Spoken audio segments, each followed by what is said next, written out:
All right, so you've sent over this collection of stories, anecdotes, really, and flipping through it, it's like opening a window into Russian culture, history, the whole thing. What's remarkable is how these seemingly random snapshots, they start to connect.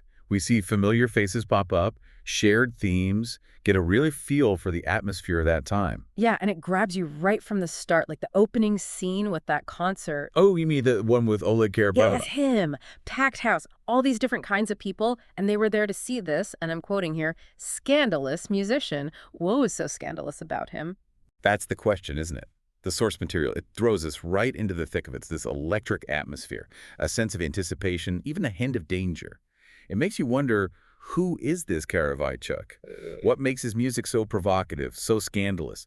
You have to remember, this was a time when challenging the status quo, especially in the arts, could have serious consequences. So it wasn't just about the music, it was a statement. Precisely. And that's what makes this deep dive so fascinating. We're going to uncover those layers of meaning together. Speaking of layers, the story takes us to Leningrad University. Surprisingly liberal for the mid-20th century, wouldn't you say? From what they said about the rector, this mathematician, Alexander Alexandrov, sounds like he ran a tight ship, but valued academic freedom. Hated snitching, all that party nonsense.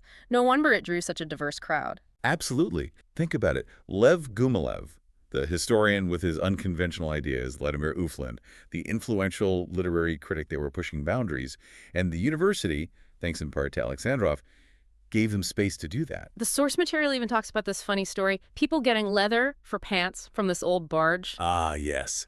Damn leather, they called it. It's a small detail, but tells you a lot about their resourcefulness, right? It wasn't just about making do, though that was a factor. It was about ingenuity, finding creative solutions in the face of limitations. It speaks to the spirit of the time. From this almost bohemian university life, the story takes us into a different kind of scene, the world of art and literature. And things get a little, well, rough. There's this anecdote about a literary reading where the narrator's work just bombs. Oof. Yeah, public criticism, especially in that setting, can be brutal. It's a good reminder that the art world, even in a supposedly liberal environment, was still full of gatekeepers and competing perspectives. Yeah, talk about a tough crowd. And it's a stark contrast because then we're introduced to this character, Valery Georgievich, who tells this whole story about a writer, Israel Moisevich, who was known for his larger-than-life personality and living life on his own terms. That contrast is crucial. It highlights the subjectivity of success, particularly in a society where conformity was often the expectation. Moisevich, with his flamboyance, represents a different kind of rebellion, a refusal to be put in a box. So from the classrooms of Leningrad University, we find ourselves thrust into the world of art and literature. And hold on to your hats, because now we're about to rub shoulders with a bona fide celebrity. This is where Elisa Frenlich makes her entrance right. An absolute icon of Russian theater and film. Precisely. And what I find so fascinating about this anecdote is that it reveals this unexpectedly human side to her. You know, a kind of humility you might not expect from someone so well regarded. Right, so picture this. You stumble upon a portrait of Elisa Frenlich in a pile of discarded artwork. Now, me, I'd probably frame it, but the narrator, they decide to return it, which is pretty amazing in itself. But then it leads to this kind of awkward encounter at the theater. It's not even just the encounter itself, but it's Frenlich's reaction that's so telling. She accepts this return portrait with such genuine humility and even offers these insightful comments about the woman in the portrait, another actress named Valentina Veselkovskaya. It's a good reminder that even icons, they're human beings, with their own personal connections and reflections on life and art. Okay, so next, we're taken from this world of celebrity encounters and dropped right into the chaos of this controversial Leningrad news program, 600 Seconds. What was it about this particular show that made it so different?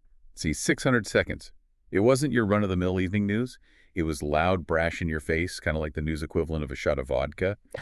They were notorious for pushing the envelope, tackling controversial topics head-on, a real shakeup in a time when the media was so tightly controlled. The source material describes it as this whirlwind of activity, phones ringing off the hook, information flying every which way. It paints a picture of this newsroom that's both exhilarating and exhausting.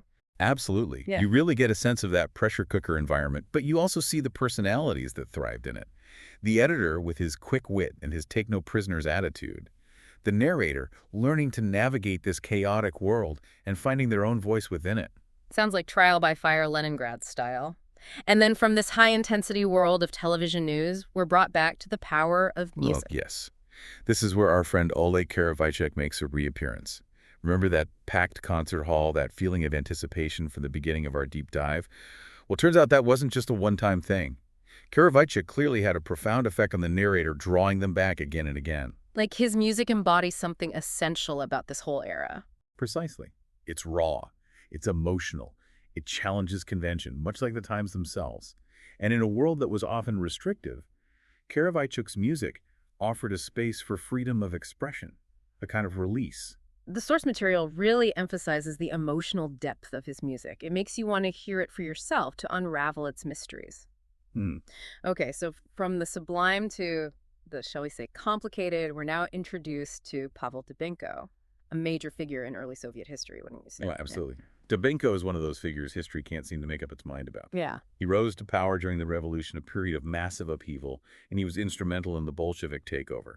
But his methods were, well, let's just say less than subtle. The source material doesn't shy away from the brutality, the ruthlessness, his role in the execution of sailors at Kronstadt, for example, or his tactics during the Civil War. It reminds us that revolutions, while fueled by these big ideals, they can be very messy, very violent affairs. Exactly.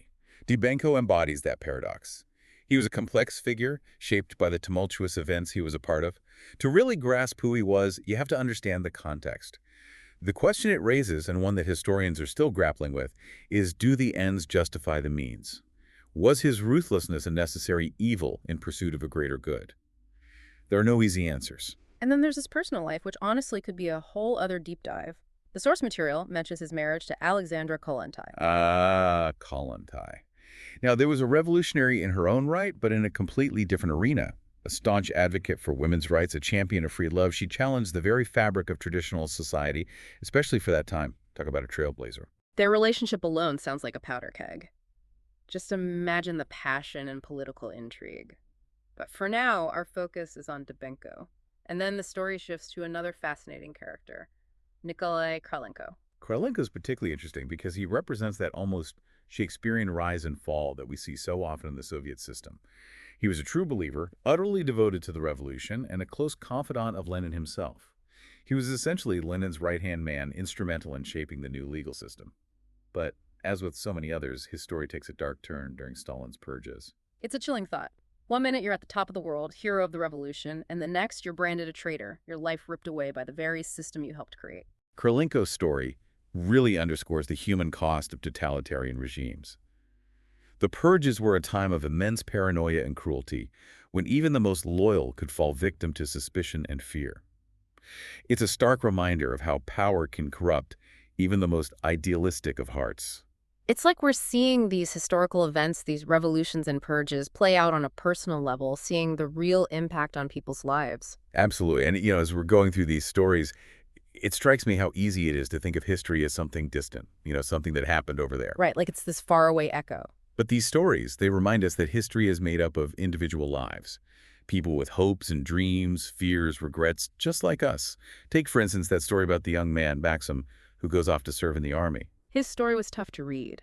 It's a side of military life we don't often hear about, the hazing, the abuse, this dark side that can exist even in a system that's supposed to be about discipline and order.